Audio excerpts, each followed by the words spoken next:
Hello and welcome to TopSpin News. My name is Isaiah and this is the show where tennis fans come to keep up. Every Saturday we talk about the latest tennis news and I give you my honest, usually unpopular opinions. If this is your first time watching or if you haven't already, make sure to hit the subscribe and tap the bell icon to be notified first when new videos are released. Now let's get into the video. Image is everything! The question of today's episode is, who is the greatest American tennis player of all time? Make sure to leave your thoughts in the comment section below. My honest, unpopular opinion of the week is that Daniil Medvedev is not the best young ATP player. I know in the midst of his recent outburst, this may sound absurd, but I can prove to you that Alexander Zverev has the more promising career. Although you may think Medvedev is one of the best rising stars because of his physical stature and athletic prowess, you must not forget what Zverev brings to the table. Medvedev and Zverev are both 6 feet 6 inches tall.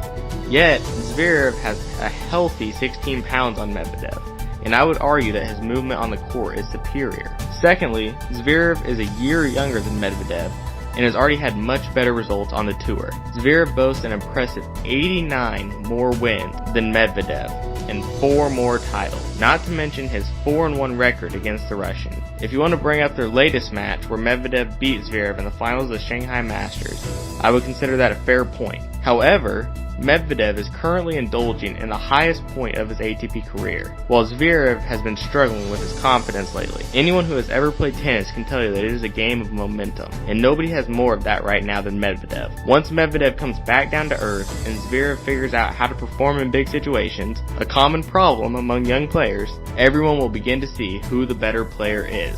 Roger Federer won his 10th title in Basel this week, defeating one of my favorite rising stars, Alex de Minaur, in the finals. This is the 5th time in 6 years that Federer has won the title, having to withdraw in 2016 after suffering an injury at Wimbledon. Federer didn't drop a set the whole tournament, cruising by opponents such as Radu Albo and Stefanos Tsitsipas. After the championship match, Federer broke down in tears, saying, "Basel will always be special for me.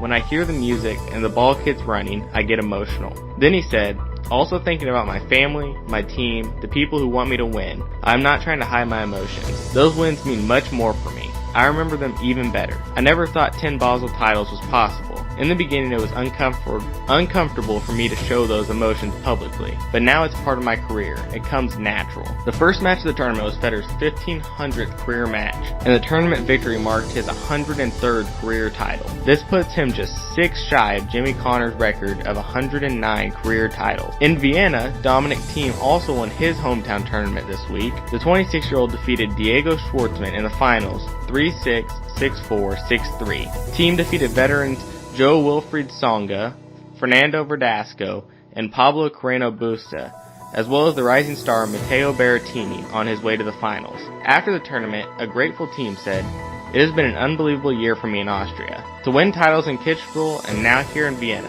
I have had some troubles to deliver my best tennis in front of these amazing crowds in Kitzbühel and Vienna. And now, in the same year, I win both titles. It is completely unreal to me." This tournament was Thiem's 5th tournament level win this season, breaking a tie with Novak Djokovic, Rafael Nadal, Roger Federer, and Daniil Medvedev. In the group stage of the WTA Finals, Simona Halep battled from a match point down to defeat Bianca Andreescu 3-6, 7-6, 6-3. Other notable performances included a straight set victory from Alina Svitolina over the second-seeded Karolina Pliskova, with the first set tiebreak going in Svitolina's favor 14-12, as well as the number 1 ranked Ashley Barty being upset by Naomi Osaka's alternate Kiki Bertens. Osaka had to withdraw from the tournament with a shoulder injury. If you are unfamiliar with the format of the tournament, I will give you a brief explanation. After the 8 players qualify based on points, they are split up into 2 groups of 4. Over the first 4 days of competition, each player meets the other 3 players from their group.